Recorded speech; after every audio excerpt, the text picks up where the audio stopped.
Frank Skinner on Absolute Radio. With the big, bold flavour of HP sauce, making breakfast legendary.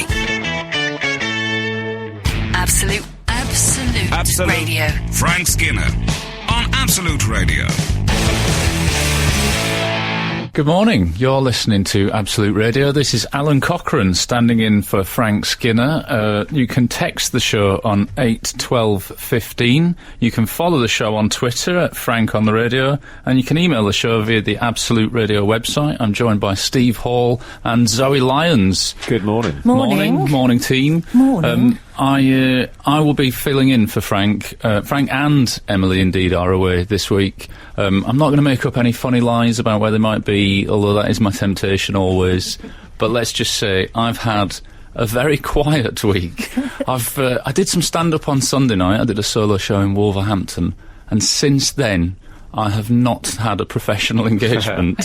And as that's no reflection on how the gig went in Wolverhampton. No, it went well. But as a self-employed person, a week with no professional engagements is usually a moment of worry, isn't it? Yeah. You start thinking, oh my God, the bubble's burst. How am I going to meet the bills?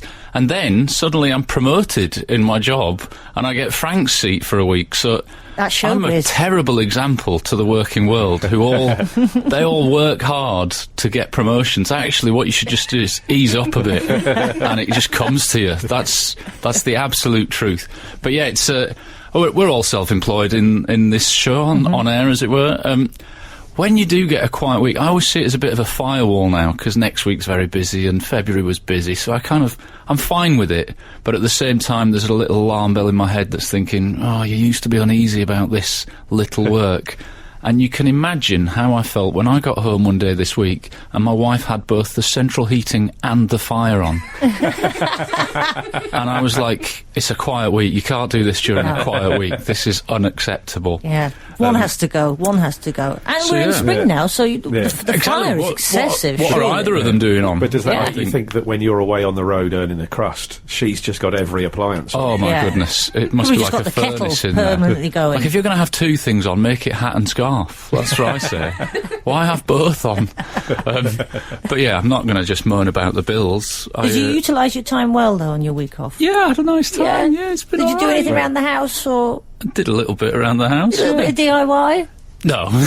You've not met me much. You've not met me much, have you? I don't do a lot of the DIY. I'm not really that guy. You tinker? I don't know. I did a bit of writing and I did a bit of mooching. I like mooching. Yeah. I like a mooch. I did mooch to the butcher's. I went to the butcher's, and I have a habit when I do meat shopping where I think, oh God, what?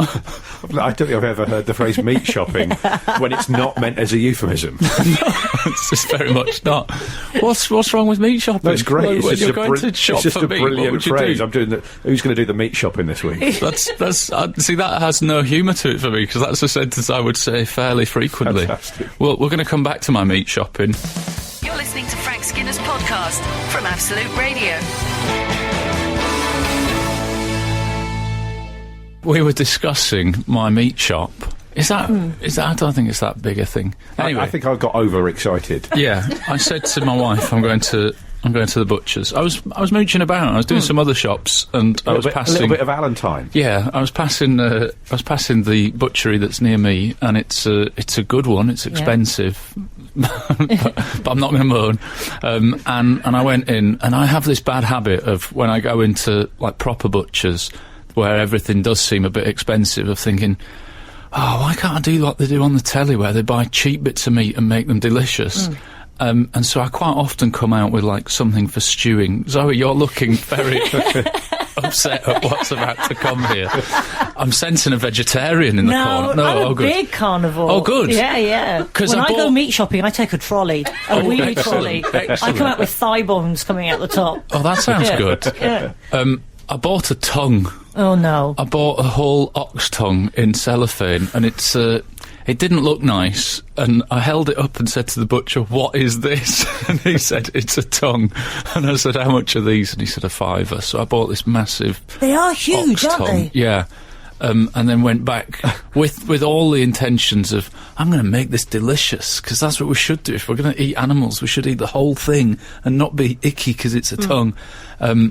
And it took about, 3 hours, and then you have to put it in cold water. Beat it with sticks to make it tender. No, not at all. You do boil it for quite a while, but then there's an unpleasant bit where you have to put it in cold water, and you basically get a sharp knife and cut the skin off the tongue. So you can actually see that it tasted. Yeah. So it is a bit icky, and then you put it into like a dish and you press it. You can pour gelatine on it, and you press it with something heavy. Right. I think I should have used the dish that I haven't been sick in already in the past. Because I think I had a slight ickiness about it being a previous sick ball. I've just become vegetarian. Do you know, I used to love ox tongue as a kid, the sliced ox tongue. in until sandwiches. I worked out until my mum said, no, that is tongue. I was like, I just thought they called it that. Well, yeah. I think the fact that it is childhood is when it's best to eat it, as was proven in our family when I thought it was disgusting, and so I gave it to my daughter as beef. Yeah, special beef, mouth beef. Maybe that's what it is. Though. Yeah, maybe we should just rebrand it a bit. Like in my head, I should just think of it as vitamin beef, and then it'll be totally fine. But anyway, that tickled the taste buds. I'm not a big Offal fan. I mean, literally, it tickled the taste buds. Very funny. It's a tongue, because not just mine. Little joke there on 8, 12, 15. Text in if you enjoyed that one. No, don't text in just if you enjoyed things. We don't want to exclude the haters. We're so used to you guys. We'll be back. The Frank Skinner Show. Listen live every Saturday morning from 8 on Absolute Radio.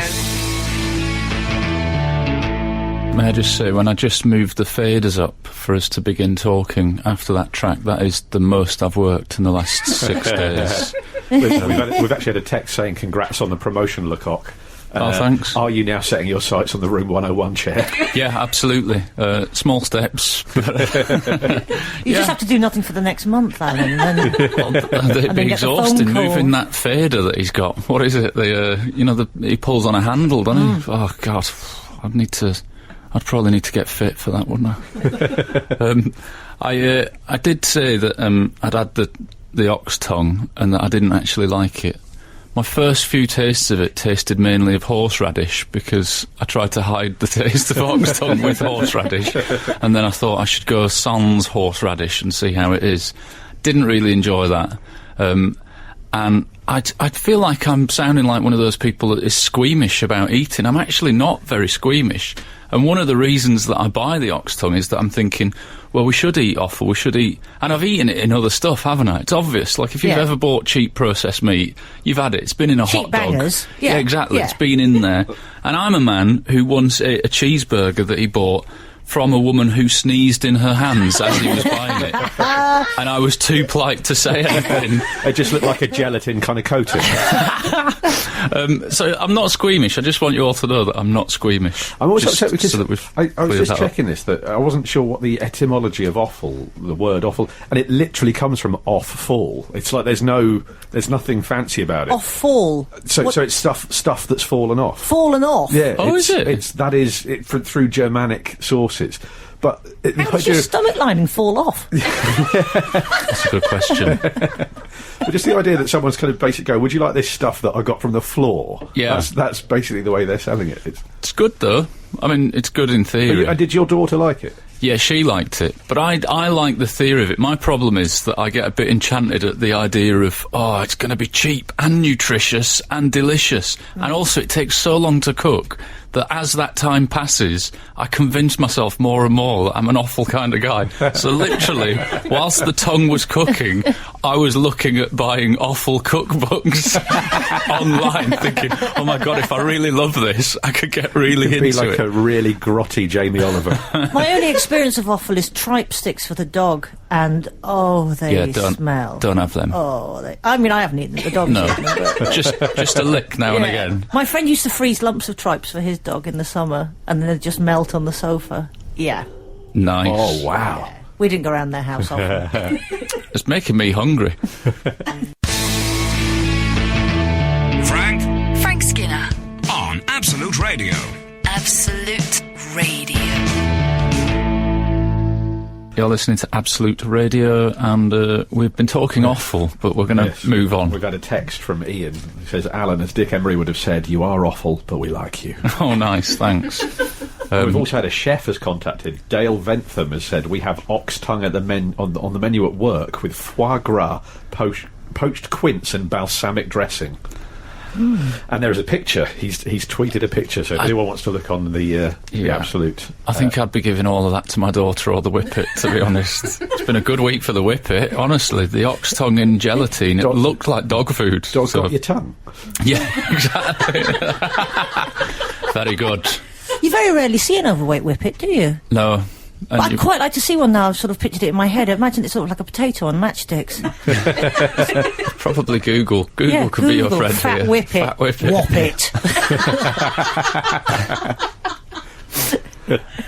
Whoppet. In other food news... Oh, yes. One of my favourite news stories of the week. Did you see the picture of the woman who ordered cheese? Not the picture of the woman. The picture that the woman posted. She ordered cheese and biscuits at a hotel. I did see this photograph, and I would urge the readership to Google Images cheese and biscuits photo or whatever it is. If you're in a bad mood, it is the photograph to lift any mood. It is. Although it makes me feel sorry for the member of staff that did it, because they're obviously from, forgive me, an uncultured family. They just don't eat cheese and biscuits. So they've gone in and been really literal about it, like, well, I don't know, it's cheese and biscuits. Maybe that's what people have. So we should describe it. It's a massive dinner plate, literally a big dinner plate. It's piled high with like 6 or 7 huge wedges of cheese and then jammy dodgers, bourbons and custard creams. So not like crackers for cheese, just biscuits, like real biscuits. It's one of the most perfectly taken photos. The jammy dodger that's front and centre just offsets it perfectly. If you were going to do a still life painting, I would like to see Van Gogh have had a go at this. It does have a still life quality to it. It's very good. I think of all the biscuits, the jammy dodger probably would complement the cheese the best. Because it's got a slight... because like Quince has mentioned in the last year, it's got that slight sweetness to it. And I think a little slither of brie on your jammy dodger. Yeah. I reckon... Why not? This could revolutionise cuisine. This could be the way forward. We're actually taking the mickey out of this. This could be Heston Blumenthal style cheese board. I mean, nobody knows that it's not good, do they? Nobody's actually said this was disgusted, because, you know, it's two things that are nice, cheese and biscuits. They're both nice. Why not? Why come I don't together? think they identified which hotel it took place in, but it could be that I think it was the Ritz or the... No, I don't know. I'm just kidding. Well, it's somewhere reasonable, because there's a tablecloth in the background. I love their TripAdvisor page could just be amazing. It could be, they did this wonderful thing. Imagine my surprise when I ordered the fish and chips and it came with parts of a computer. Yeah, I just wonder what the beef Wellington looked like. You're listening to the Frank Skinner podcast from Absolute Radio. Want your Frank fix a little sooner? Listen live every Saturday from 8 a.m. on Absolute Radio.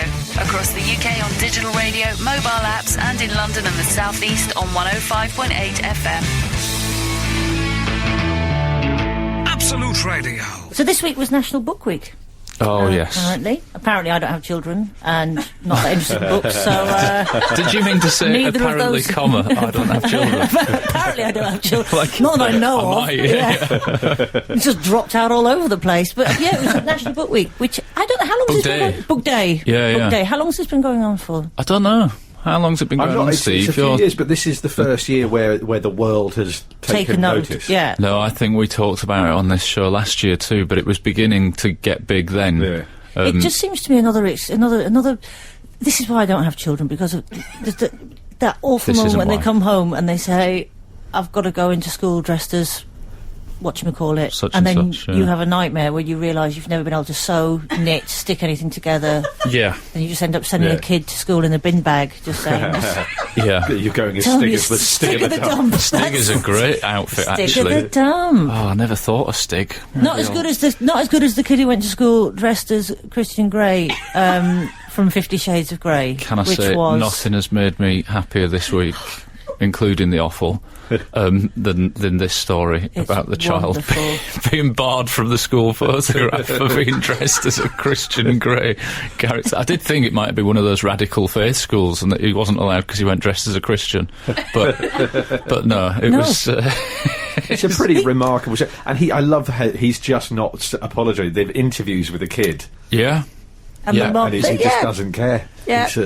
She says he suggested it. I'm not convinced of that. I'm not convinced. I love the way she accessorised it, because she was being interviewed on the radio, and they said, what was he wearing? I went, just a suit. And they went, anything else? Went, a little face mask and some cable ties. And you're like, wow, that's really thick. Yeah, and I'm asking cable ties, like a really vain skybox installer. she did give the added evidence of there were only small cable ties. Like, that's not... Well, he's only 11. Yeah, exactly. Perfect. Well, I can sympathise with the school to a degree, because how do you explain, if a kid says if a kid asks about it, go, how do you explain S&M to 11-year-olds? Yeah. Well, when a man and a woman love each other very much, they write some really turgid prose. At least he went through with the full outfit, though. I like that. I like he went through... I once went to a fancy dress party that was themed Creatures of the Sea, and my mate John hired a Captain Hook costume and came along without the hook because he didn't like it. Why did you hire that costume? And he went, I just didn't like the hook. But the hook is the thing, isn't it? The hook is literally the hook. You've come as the captain. You've not come as Captain Hook. And he had one of those sort of, like, costume supply... black curly wigs on. He basically looked like Charles II. That was his outfit. Brian May. He just wasn't bothered at all by the actual... My son went as... what did he go as? Let me have a think. He went as Tintin, and my wife spent quite a long time getting his, like, quiff curled up, and we bought him a little jumper and stuff. And the night before it, he said... can I go as something else? We bought it all. And his best suggestion was, can I go as Captain Underpants, which is from a funny book, Captain Underpants. And then almost immediately after our faces lit up, he went, but I don't want people to see my underpants. You kind of go, you can't do that either then. Yeah. Captain Hook and Captain Underpants both need the actual thing. This is Frank Skinner. Absolute Radio. We've been discussing National Book Day. Yes. And I had a great time. I'm wondering, I live in quite a posh bit of town, and I saw some kids dressed as Sherlock Holmes in a deerstalker. Get you as soon as you said that. I saw some kids dressed in deerstalkers, and me and my wife were discussing, is that a National Book Day, or is that just their uniform? Well, I call my son Little Lord Fauntleroy conversationally, because he's from a different era from me. He's posh, like he eats olives and I got free school dinners, and it's like it's very different. There's that kind of chasm, but I call him Little Lord Fauntleroy all the time, and so it only occurred to me yesterday that he could have gone as Little Lord Fauntleroy on World Book Day, but we never. He went in as Tintin, as I said. Yeah. But at least not Captain Underpants, because that would, I feel sorry for the teachers. Great suggestion. I feel sorry for the teachers, because you as a teacher you might not know that book exists. Yeah. There are certain things. Someone went as the monkey with a bright blue bottom. Apparently that's a book. And you're a teacher just going to go, well, you've just made that up. Totally. You're just going to go, what are you going? I'm going as a bogey that swears at teachers. That's a good idea, isn't it? Yes, a total. Yeah, I was thinking of just keeping him off and saying that he went in as Huckleberry Finn, a famous truanter. That's all right, isn't it? Got a nice text here from someone who said, I can't see the problem with the Christian Grey outfit myself. He was a businessman. Goldilocks was a thief, and Snow White broke in. And I think they raise a good point. All good points, yeah. I suppose if you are going to go as Christian Grey to school, you better have a safe word.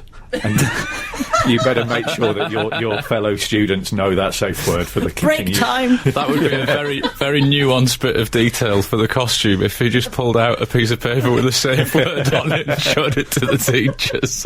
If that was the trailer for the film, I have some very specific tastes. Enlighten me. Well, I like the Beano and football. Have you got a costume that you would go as? I was thinking about this. I think I would go as the bloke from Portnoy's Complaint. Would just bring some meat. And now that is a joke that is very reliant on people having read Portnoy's Complaint. Yeah. Zoe, we'll move on. Probably Moby Dick.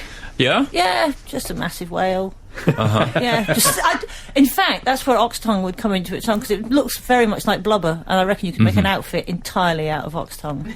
Is that what Lady Gaga was up to when she was wearing the meat hat? Yeah. She turned out... We didn't even realise at the time it was World Book Day. Embarrassingly, I was asked by my wife what character I would go as, and without even thinking, I replied Jack Reacher. The Frank Skinner Show. Listen live every Saturday morning from 8 on Absolute Radio. You're listening to Frank Skinner on Absolute. It's not Frank Skinner, I'm Alan Cochrane. You can text the show on 81215. We're particularly interested in what you dressed up as on World Book Day. You can follow the show on Twitter at Frank on the Radio, and you can email the show via the Absolute website.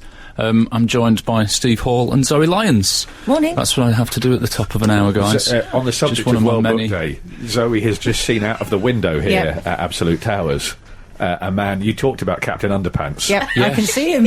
We have real live Captain Underpants. He's on about the 6th floor. Oh, he's gone now. I think maybe he's got the radio on. I think if I was listening to this, I wouldn't believe that. I would think, oh, those wacky guys, they're making up that someone's in their underpants nearby. But it's true. It's true, people. Honestly, would we lie to you? He had a good pair of pecs on him as well. He sure did. Yeah. There you go on a Saturday morning. He was a beefcake. Lovely. Yeah. He's living World Book Day. He is. Captain Underpants. It's got a lot of publicity, Captain Underpants, today, hasn't it? So there. Did we discuss what you would go as for World Book Day, Zoe? I said Moby Dick dressed up in tongue meat. That's right. Or I was quite a depressive child, and I think I'd probably go as Winston Smith from 1984. Oh, nice, yeah. Yeah, just a sort of boiler suit and a comb over. I did think of sending my son just in his normal uniform, and when they said, what are you here as, him saying, I've got a little sister, big brother. Nice. It's all right, isn't it? Yeah. Or even just say Tom Brown School Days. Tom Brown School Days. Just a kid in a uniform. Kid in school. Yeah, absolutely. It's not that hard, is it? Have we heard from the outside world about what they're dressed up as? I bet we haven't. We haven't. But let's 8, 12, 15. Let's hear what they would send their kids as. Yes. Because if someone sent their kid as Christian Grey, if you sent your kid just as Jesus, would that have been worse than? Just you've got different styles. It could be quite nice. I'm not talking full. I'm not talking the end bit of the story. That would be slightly bleak. I mean, it is a book. There's no technicality there. And I would say it's the good book. It's the good book. I mean, I do like a Jack Reacher novel. I realised that people didn't know who he was, but he's quite a gung-ho hero type. And so it just proves what a simple man I am. That's one of the joys of Book Day, is because there are now so many tie-in books. People can send their kids as Iron Man, and it's not a problem because there are books that exist. Well, that kid that went with the cable ties, he was technically going for a tie-in book, wasn't he? Daisy's handed me a bit of paper already. Really? We've already got through a whole link? Unbelievable. This is Frank Skinner, Absolute Radio. On World Book Day, we've had a text from Anna that says, I didn't get dressed up, but one of my English teacher colleagues dressed as Dorothy from The Wizard of Oz, with wig and basket with teddy bear dog. The kids' faces were so funny to watch when they saw him around school. Oh, that's nice, isn't it? Lovely. I've got a tweet's been sent in. Sam sent in a tweet of his son Ethan dressed as Captain Underpants. So now I know what Captain Underpants looks like. He's cleverly done the T-shirt which says it's got written on it Captain Underpants. Yes. In case there was any confusion. That's a good call. Is Captain Underpants bald? Yeah. Oh. I think he's an ageing man. Right. hence the mild breakdown that's led to him wearing underpants in public. Yeah. Now, I know we don't normally for the grace of God. We don't normally read out praise, but I'm going to read praise for a specific reason here. Carl in Heaton Moor has texted the show to say, hello, Alan. Lying in bed listening to your great show. Lovely compliment. I wouldn't normally read praise. Lying in bed listening to your great show. My wife Caroline just told me that she heard of someone getting sent home from school on World Book Day as they were dressed as a character from 50 Shades of Grey. So... Yeah, this text had a lot of hope at the beginning, didn't it? Yeah. I was thinking, great, flattery from someone who's obviously listening, and now I'm thinking, no. Someone who hasn't listened to any bit of the show. Flattery from someone who's not really listening or is a fool and has been listening and has immediately forgotten the things we have talked about. Wouldn't it be great if I started just breaking all of Frank's rules and we did just read praise, like Steve Wright in the afternoon? Love the show, guys. I love the fact that he does that. He's a big radio hero of mine. I'm not slagging him off. I want you to know that. I genuinely like Steve Wright in the afternoon. Everyone's faces look really shocked. Fantastic. He's absolutely fantastic. I think he's great. But, we can't start doing stuff like what are you driving these days. What are you driving these days? Exactly. This is. Why can't we do stuff like that? See, I am so boring that I would really very into that sort of easily stuff. get into this. You know, I stopped myself this morning when we were talking about my week. I stopped myself telling you that I polished 2 pairs of boots consecutively. Yeah. I mean, that is boring, isn't it? No, it depends. Did they turn out well? Yeah, they turned out good. Brown they were. Both brown. What sort of dubbing did you use? Just a brown boot polish, but I also realised this yesterday. I put on another pair of brown boots and thought, I could have done these at the same time. Did you use any Saphir Renovateur? What did you say to me? It's I thought you'd be right up your street. Saphir Renovateur. I'm still not bilingual. It's like preserves leather. It's fantastic. It's the thing that smells best in the world. Oh, I think I've got some of that. Yeah, it's sensational. It's not a brand name. I think that's just the generic name. Oh, okay, so we don't have to say other Saphir Renovateurs are available. It's got a slight sweetness to it. Yeah, it's awesome. Yeah. Is it like dubbing? Tastier. I don't know. You don't know what dubbing I'm not is? really sure. I regard dubbing as additional dialogue recording. If you've polished your boots this week, 8, 12, 15 is the place to text. You're listening to Frank Skinner's podcast from Absolute Radio. I noticed, actually, I've got a pair of blue boots. I've got some blue Clark's boots. I mean, who's got blue boot polish? Yeah. Maybe you can use your transparent... Did you hear me burp? That was a little... Yes. We've had a text. It's nice. So unprofessional. Seems you're not alone with the old polish love as well, because a nice parade gloss oxblood for my Dr. Martens. Very satisfying, says 640. Yeah, and John in Hereford, and I'm saying his name because the final 3 numbers of his mobile number are 666. So I'm going to call him John in Hereford. I polished my boots 5 times this week, but then again, I am in the army, so I guess it doesn't count. That doesn't count, because you've been told to. You are literally working for the man. Thank you for your service, John. Yeah, sort of. I mean, maybe I should buy blue boot polish, but then for every year in the future, my children will have to go to World Book Day dressed as Smurfs, won't they? Yeah. We'll just have... nobody's going to get through a whole tin of blue boot polish ever, are they? Or Avatar.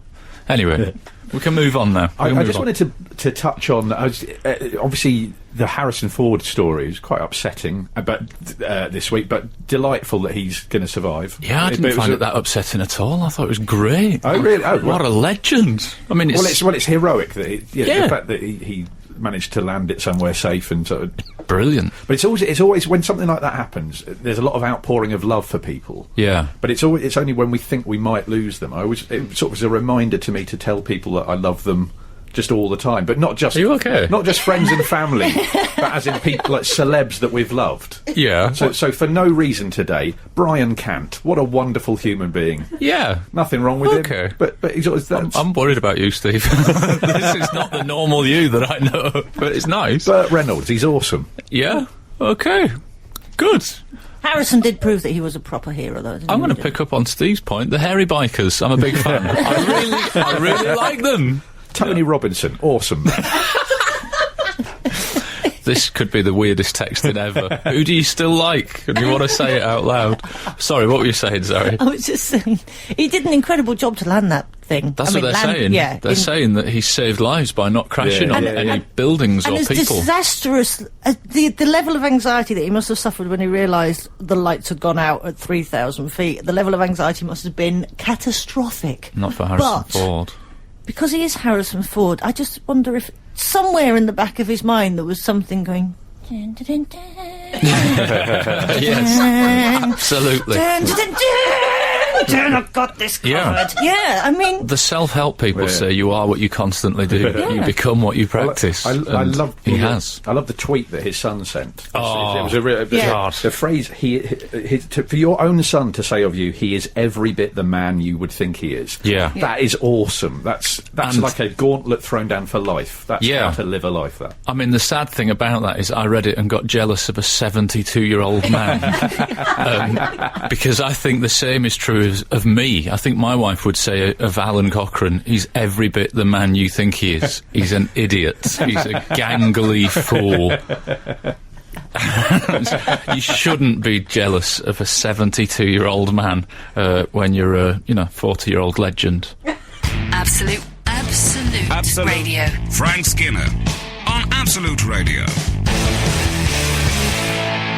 I believe we've had a couple of texts in, haven't we? 568 says, I'm a huge fan of Terry Nutkins, what a bloke. 038, I want to say I'm very fond of Philip Schofield. Nice! Steve, I never thought you would bring a positive vibe like this to this show, but that could be the consecutive months that I've lived with you at the Edinburgh Festival over the years. So I'm really shocked and delighted. Tunbridge Wells. Also in the good vibe, Emma Treble has tweeted a delightful picture of her daughter attending World Book Day as the Hungry Caterpillar. You can see it on our Twitter page on Frank at Frank on the radio. Mm-hmm. It's delightful. I'm in a good mood. Aren't you? I'm uplifted. I don't know what's become of him. Oh, he'll take your good mood away. This is from 390. Apparently, Reworld Book Day, I heard a child whose mum made Queen of Hearts outfit, only to told the children were not allowed to dress as baddies, only heroes or goodies. Mad! Exclamation mark. No Captain Hook, no Cruella de Vil. Is that a stipulation of... It's an unusual subclause. Isn't it? Or do you think she's saying mad, as in MAD, the magazine, Possibly. has got no Captain Hook and no Cruella de Vil? She's just pointing that out. You see, I totally would go as Cruella de Vil. That is my casting entirely. I'm currently developing quite a marvellous grey streak in my hair. Every time I only need 101 Dalmatians now, and the look is complete. I think I'd make a good Voldemort. Nice. Yeah. That would be good. Yeah, just give that a go. Anyway, can I just jump us back to Harrison Ford? The thing I really, really like about this is that it interrupted a game of golf. That's my favourite bit about it. Because it's, in a way, it's almost like a civic duty to crash your plane on a golf course, isn't it? Because what a dull game. I mean, it really... And if you are going to crash anywhere, a golf course in Santa Barbara, it's going to be littered with surgeons all afternoon, isn't it? It's the handiest place to be. Perfect. The Frank Skinner Show. Listen live every Saturday morning from 8 on Absolute Radio. I take my hat off to Harrison Ford, who's a thrill seeker, still in his 70s. Because it started to happen to me. A vintage plane? It was a World War II plane. Has he had it since then? I hope he's had it serviced. It's as old as him, I think. Oh, really? Produced the same year he was born. Yeah. Wow. You don't have to pay tax on them anymore or something like that. Right, yeah, it's a dodge. Yeah, it's a dodge. But I get the whole... My brother took me last week. We went to Silverstone racetrack. We went racing around Silverstone car track, and it was awesome. Was this a thing you wanted to do? I really wanted to do. My brother had been bought the gift of going to go and try the cars there, and he didn't want to go on his own, so he paid for me to go along with him, and it was fantastic, because it was fantastic for many reasons. A, I like cars. B, character... I do. Show's gone a bit Top Gear, hasn't it?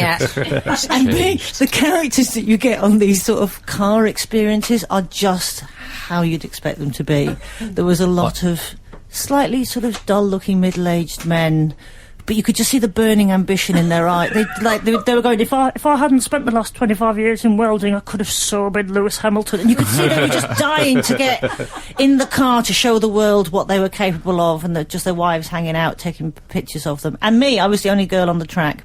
Were you? Yeah. I stalled it 10 times before I got out the pits, but... Is that true? It's true, because... If you ever drove one of these cars, because it's like a proper little Formula One, right. So they're very pared down inside. And you've got to start... Just a chassis and just an a engine, chassis isn't it? And a... Isn't it? It's the gear stick's just a Chassis little... and an engine. Yeah. Chassis and you're an expert on these things, aren't you? Absolutely. Got the wheels. I am the show's motoring correspondent until you turned up. Got the wheels, got the exhaust. But you've got to pull away as if you're... apparently you've got to pull away in these things as if you're taking off up a hill in third gear. So you've got to give it a lot of welly. So there's a bit of balance. Give it gas, yeah? Yeah. Right. And then when it hits, the back end spins out. It's awesome. That sounds fun. When you put your foot down, though, in these things, my God, they go. And Really? Yeah, there's nothing like doing... You're so not interested in this. I am. Although, I'm so boring. If I did one of those track days, I know as I was doing that, I would be doing mirror signal manoeuvre. That's the embarrassing bit. Working your shopping list out. Some guy overtook me, and I could see he was going too fast. He overtook me and then immediately span out in the corner in front of me and ended up in the ditch. Excellent. And I just fist pumped as I went past.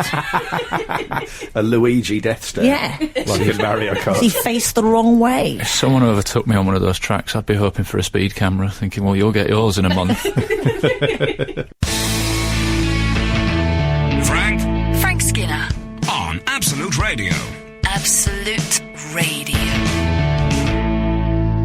We were talking about your driving experience. Yeah. What are you driving these days? What am I driving? I've got a Formula 1 car, actually, Alan. It's red. It's got a number 15 on the front.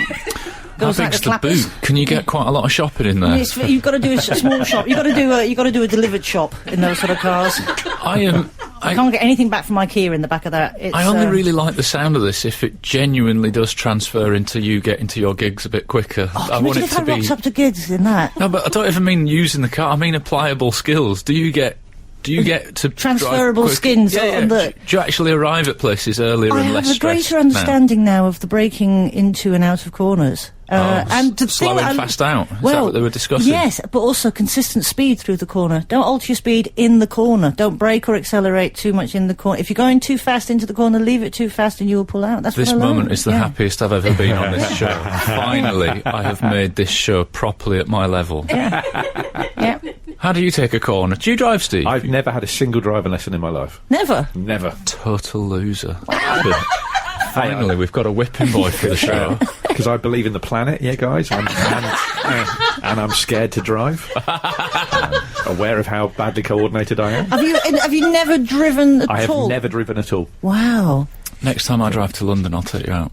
We could go to a car park and you could drive around. That'd be fun. That'd be amazing. I saw you would stove my head in within 15 minutes. Probably, yeah, but that would be that'd be fun too. Yeah, that'd be nothing to do with the driving. That'd just be, this has been a long time coming, Steve. So it's not applicable. No. I see. For me, driving and riding a motorcycle, they both came late in life, but they're both about transport. I have no interest in motorsports, like the bit of the paper. I'd never go and watch it. No, it'd be God, dull as dishwater. It'd be really noisy as well. I once did a thing where I had to do spinny donuts for a TV thing. Honestly, I wasn't particularly any more known or less known than I am now, but I got this call saying, "Oh, do you want to be flown to somewhere to drive a car? You'll get interviewed by Johnny Vaughan, and you have to do donuts and figure eights in this souped-up, smelly, you can smell petrol. Yeah, and rubber. And then you'll be flown home, and the fee is about 20 times what you normally get for a gig." And I did it. It was great fun. And I got home, and I still, to this day, feel like it was a dream. I don't think it really happened. I honestly think it was a clerical error, and they think they'd booked Alan Carr. The Frank Skinner Show on Absolute Radio. Back Saturday morning from 8. Tune in live for the full Frank experience. Absolute Radio. You're listening to Absolute Radio. I'm Alan Cochrane, filling in for Frank Skinner with Steve Hall and Zoe Lyons. You can text the show on 8 12 15, follow the show on Twitter @Frank on the Radio, and you can email us via the Absolute Radio website. Please do let us know what you dressed up as for World Book Day, what Offal you like, what other, when you most recently polished your boots. We've got some pretty weird textings quite a running. few different plates spinning. Yeah. Which celebrities do you like? Oh, yeah. Someone said you can't mention Brian Cant without also giving thanks for Derek Griffiths. Good call. They are 100% correct. Yeah. Someone said, on the comment of the kid who went to school dressed as 50 Shades of Grey man, someone said he had a mate that went as the Emperor's New Clothes. Got arrested. That's a mother who can't sew, isn't it? We've also we'd had a reader had texted to say that they love Terry Nutkins, and someone has said, sorry to implode the mood, but isn't Terry Nutkins no longer with us? That text is too late. Better celebrate Chris Packham instead. Yeah, also a good call. Like him, he's outspoken. We've got time for that. We've got a bit of time for that. What else, as Frank would say? Now, in the news this week, did you see the new haircut sported by Yes. KK? Yes, I think I know exactly where you're going here. Kim Kardashian, we're aware of her work, aren't we? I know she exists. Mm-hmm. But I don't know what a Through her work Kardashian in the is. media.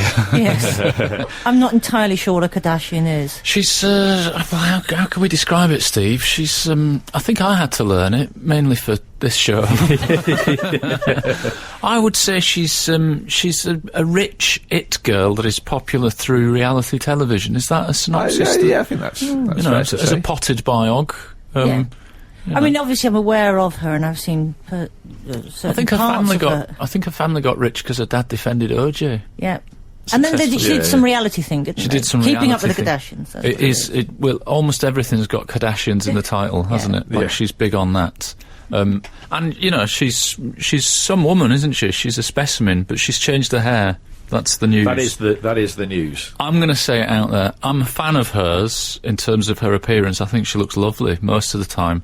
But I do not like this new hair thing. Which is great. So she's gone like sort it. of platinum blonde. Platinum blonde. I don't even like the phrase platinum blonde. Yeah. I don't think it exists because blonde, you know, is different from platinum. So I Yes, don't know why yeah. why is this? It's just two words that don't make Yeah. sense together. But it's a peculiar. She's one of the most beautiful women in the world, and she Agreed. sat down to her hairdresser and said, "Make me look like Draco Malfoy." Yes, it's Draco Malfoy or a cross between Scarlett Johansson and Alistair Darling because she's kept the dark eyebrows and the white hair. I There's thought she something. looked a bit like Julian Assange. Julian Assange. That's- Yeah. You know, it's no walk in the park looking like Julian Assange, is it? Pretty pleased with that one. Just write that But it's down also- for they next must- year's stand-up show. They must save things like that for it's got to be a slow news week for someone to unveil a haircut, because I remember they did it with some of David Beckham's haircuts over the years. Yes. But they've got to be there sort of hoping that nothing big happens in the news. Mm-hmm. They might be ready, you know, the hairdresser's about to cut the hair and then they go, "There's a new royal baby, cancel the appointment." Yeah, it's a strange thing, and the media response to her changing her hair is odd. The Daily Mail had a photograph of her with her new hair, and underneath it said she'd had brown hair mere days before.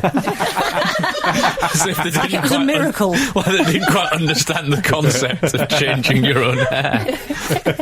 I thought it looked a bit dry around the edges when I saw the picture. I mean, that's a lot of treatment on that hair. Yeah, I agree You're with- going to have to oil that Yeah, it's- and look after that. I totally agree And with then it's Nikki gonna Clark. snap It's off and it's a die. very high maintenance look, and I think she may. I think she may come to rue it. That's all I'm saying. Yeah. This is Frank Skinner, Absolute Radio.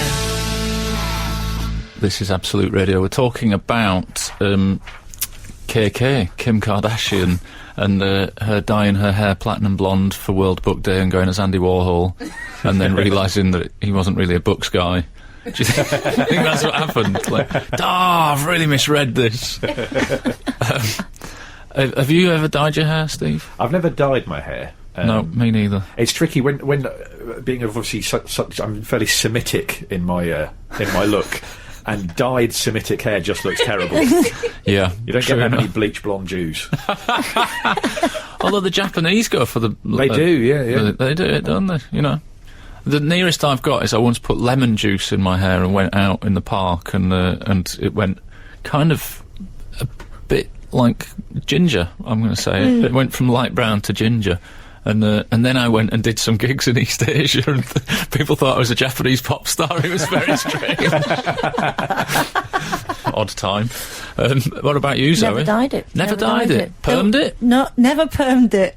Never permed it, but the thought of that now is making me me smile. I've never a dyed tight all perms, punch mine. perm. I think I might go for a perm. Just on the top, though, Alan. Just my on the hair top. is so straight that perming it would be really like teaching it a lesson. It would be properly like you've never satisfied me. I hate my own hair. I'd be happy. The best look for me in the world as a man would be bald head, beard. It's the lowest maintenance face on earth. I'm heading in that direction. You are, and I'm going to be jealous. I mean, literally, there will be a point where you'll get up and you'll just have to pick a bit of sleep out your eye, and then you'll be ready for the day. That's good to go. Good to go. Perfect. I mean, my biggest hair faux pas of all time was I was probably 13. So we're in the days of side partings and heavy curtains. And I would go for that. That was my standard look. But I got that, and then I asked the hairdresser to also put a step in at the back. Oh, nice. Yes, I remember the step. So that I was sort of geek at the front and MC Hammer at the back, and it was awful.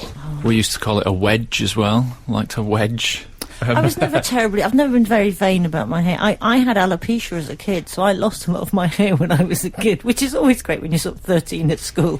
So I was the only 13-year-old girl in my school with a comb over. And, like that old Hamlet advert. Just proper, yeah. If the wind blew the other way, the entire top lid came off, and it would reveal my eggy head. That would be good if Bobby Charlton was the subject of a book, and you could do. It's World Book Day, Bobby Charlton. Yeah, I'd have been perfect at that as a kid. I had mine shaved in an American flat top, so spiking up, but with almost like a table, like Vanilla Ice. Yeah, a bit like that, but a bit shorter, and shaved in tram lines on the sides. Pretty cool. Gangster. I might go back to that actually. You're listening to the Frank Skinner podcast from Absolute Radio. Want your Frank fix a little sooner? Listen live every Saturday from 8 a.m. on Absolute Radio. Across the UK on digital radio, mobile apps, and in London and the South East on 105.8 FM. Absolute Radio. We've had an email from Steve Foster. We were discussing KK's haircut, and he says, shows my age. I thought Kevin Keegan had a new perm. Excellent work. What is it about Kanye in the pictures in the background that is distracting? He's developing a kind of a hangdog expression, isn't he? He's really getting the Lionel Palmer jowls. He is very much on. the Eeyore of hip hop. He really is. You know, there's a photo in the papers today of a jowly dog that looks like it's on a person's head. Crofts. That's what Kanye looks like now. He's looking more and more miserable in the background there. I don't know what his beef is. Is it just a celebrity pout? Is that what it is? I think just it might sort of be, too cool for school, too cool to break a smile. I mean, I like a hangdog expression. It feels like his face looks like mine should. That's the sort of demeanour that I want to bring to the party. You may have noticed that I've ran out of my showbiz bonhomie. It was really high at the top, wasn't it? Hey guys! Not really. How's your week been, Steve? Let's find that out. We've not discussed any idiotic eureka moments for a while, and I had a musical idiotic eureka moment. Should we explain an idiotic eureka moment to any new readers of the show? Sure. I mean, it's unlikely that we're gaining listeners on today. I mean, I think to be honest, Absolute have put me in this chair just to flatten out our frankly embarrassing radar figures that have been so good. They thought, let's just bring it down a bit. But idiotic eureka moments are when you realise something that's been obvious all along, like somebody emailed saying that Sooty and Sweep off thingy were chimney-based names. It's quite obvious. And they went, oh, yeah, that's obvious. So you've had one. And I'd had one recently. I've had two in close succession, both musical. One was, I was listening to, I'd never listened to the Stevie Wonder album, Songs in the Key of Life. And there's a song on that, and the chorus goes, been spending most our lives living in the pastime paradise. And I had a moment when, hang on, Stevie Wonder's ripped off Coolio. And I had no idea that Gangster's Paradise was basically based on a song from the 70s, and so that was a real revelation. Then I had an even more significant one this week. Can I just ask if you've ever seen the video of Coolio? Because when he does that, he does do finger inverted commas every time, every single time. It's one of his things. Everyone knows that about Coolio. Low in the mix you hear him say quote and then unquote. Exactly. But I had an even weirder one today where I'd got a compilation album of Leadbelly. The old bluesman, Louisiana bluesman, who's most famous for the youngsters. Nirvana do a cover of him on their MTV Unplugged album. Sounds good. Show. Leadbelly is coincidentally one of my worst attempts at Offal as well. And it's wonderful. It's a really amazing voice. But there's a song on that, and I'm going through this album, there's some incredible tunes. And then there's a song, and Leadbelly starts singing, ha ha this away, ha ha that away, ha ha this away, my oh my. And I haven't thought of the kids' show Whizbit in years, and it was a show that used to give me nightmares. So I had no idea that the theme tune to Whizbit was taken from an old blues tune. Was it? And it's based on, someone thought this, and if you don't know Whizbit, it was basically, Whizbit was a terrifying yellow triangular cone, like a KKK hat mixed with a block of cheese. And he had a sidekick rabbit called Wooly, who was even scarier than the rabbit in Donnie Darko. This has completely missed me by, Whizbit. Oh, it's terrifying. It was created and presented by Paul Daniels. Okay, now it's become more scary. So they thought, we've got a kids show about a magic triangle hosted by Paul Daniels. What this needs is a Deep South blues tune. Speaking of which, we'll play some more music. This is Frank Skinner, Absolute Radio. You don't remember Whizbit? I don't. Well, it used to give me absolute nightmares. Really? It used to terrify me. I had a poster in my bedroom as a kid that gave me nightmares. And when I look back on it, I think, surely we should have just moved that.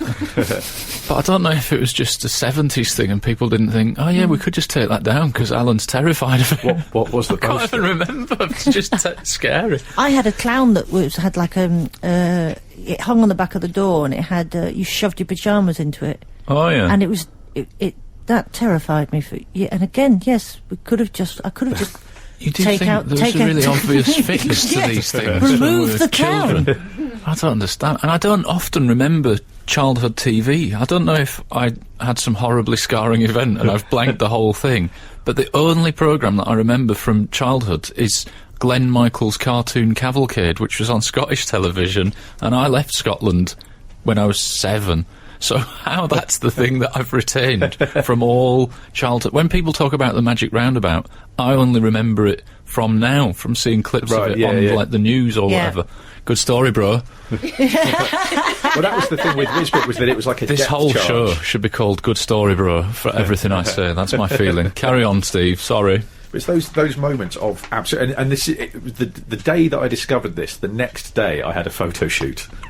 Right. And so, as a result, most of the photos, I've got a slightly haunted expression. I have the look of someone who's just remembered Whizbit. Is that Looking what over you their want? shoulder for a lump of cheese running after you. Is that what you want for your Edinburgh poster? Yeah. Steve Hall is terrified. Have you got Haunted. a title? Is fear struggling. part of it?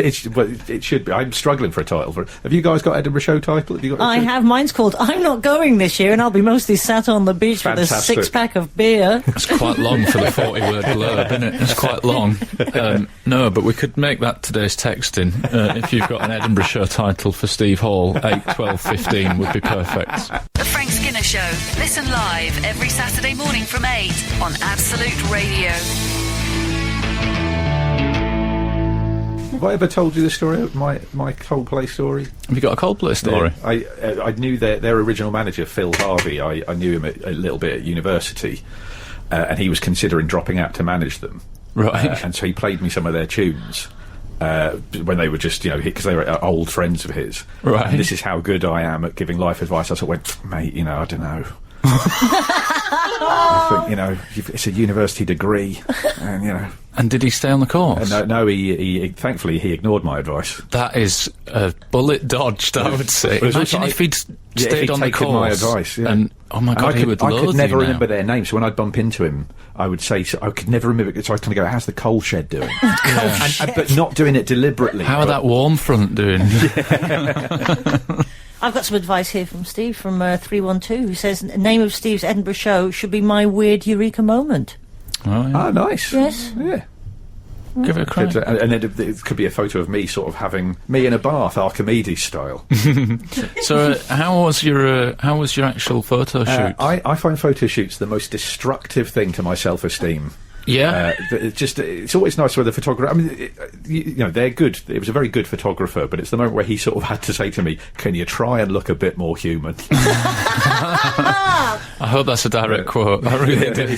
As an example of how bad I am in photo shoots, I went to an exhibition. Idil Sukan's a very, very good photographer, and she's got an exhibition of her work with comedians on at the moment. Oh. And it's pretty much every photo she's ever taken. I went to the rap do for it, and the only photo of a comedian that isn't in this exhibit is me. The photo that she used for my previous Edinburgh show is not in there, and there is a photo just of a raccoon. that has made the exhibit. You were gazumped by a raccoon. Oh no.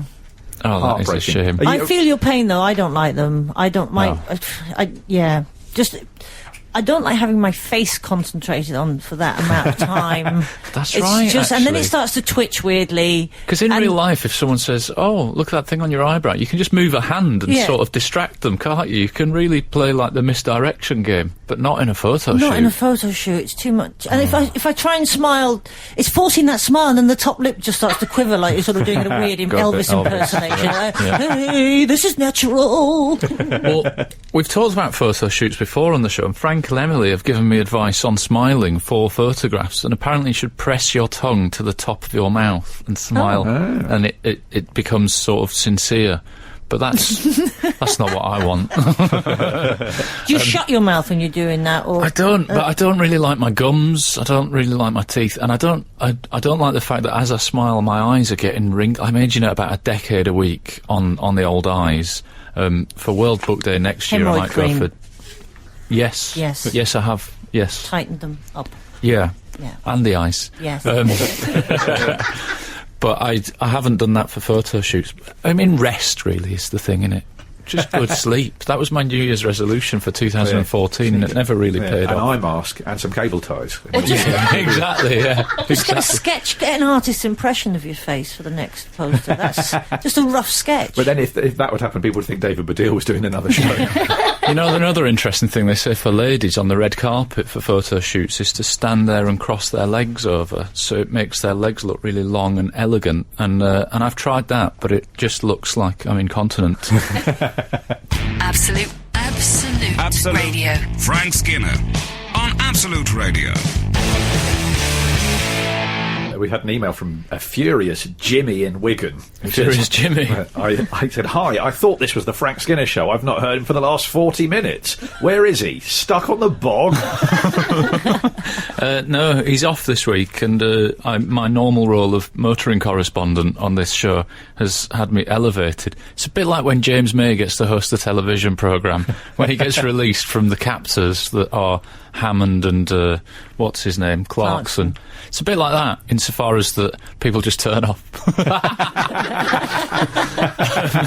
So, Frank will be back next week, and I will be back with my motoring correspondence. But yes, your photo shoot, I just wanted to bookmark that you have to be careful of making a promise in your photo shoot that your Edinburgh show then may not live up to, because I turned up to an event recently, a tour show, tickets still available, and I've got a beard now, and the guy at the arts centre said, "You haven't got a beard in the poster." As if, like, it was a continuity thing I had to say to him. That was 7 months ago, mate, and this is not a television show, so... I've had similar to that, where I've turned up for a casting and they've looked at my photograph and they looked at me and went, "You look younger in the photo," and I'm like, "Well, I will do. It was in the past." We're all photos are immediately in the past, aren't they? That is one of the things about them. So yes, Frank will be back next week. What else? What are you up to this week? What gigs here? I've got some gigs, but to be honest, I was thinking of cancelling them and see if I can get a full-length job, because that seems to be how my career's going. The less I do, the more elevated I become. Just do a bigger meat shop next week. Oh yeah, that'd be good, wouldn't it? Meat shop. Yeah, I'll probably be cooking hooves by Friday. Boiling feet. Alan Cochrane's massive meat shop. Yes, we were looking for a title, weren't we? I was thinking of wearing a hat in my Edinburgh show in my Edinburgh photo this year. God, I hate my Yeah, hair. but then you'll get art centres going, hang on a second, where's the hat? Yeah. False Alun, the advertising. hats sound like a gangster or something. Anyway, thanks very much for joining me, Steve and Zoe. It's been a pleasure. Frank will be back next week, and thank you very much for joining us. If the good Lord spares us and the creeks don't rise, we'll see you again next week. The Frank Skinner Show on Absolute Radio. Back Saturday morning from 8. Tune in live for the full Frank experience. Absolute Radio.